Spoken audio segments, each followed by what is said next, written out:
আজকে আমরা ঘুরতে আসছি কুষ্টিয়া বিখ্যাত সেই স্মরণীয় জায়গা লালন শাহ আখড়া।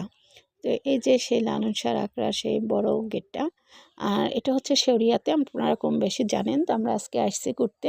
আমাদের সাথে আছে হচ্ছে আমি আছি, মুক্তি আপু আছে, ওই যে সামনে চলে যাচ্ছে ইতি আপু, আর নূপুর আছে। তো এটা হচ্ছে নবপ্রাণ আখড়া বাড়িতে আমরা ঢুকতেছি। তো এখান থেকে ঢোকার সময় শোনা যাচ্ছে খুব গানের আওয়াজ, যেহেতু রাত হয়ে গেছে দেখতেই পাচ্ছেন,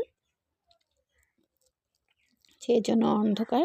কিন্তু যে জায়গায় গান হচ্ছে এই জায়গাটাতে মনে হচ্ছে যে একটু আলো আছে।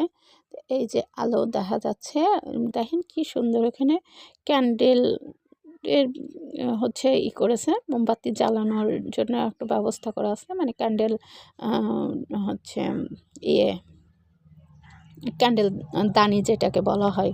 তো এখানে দেখেন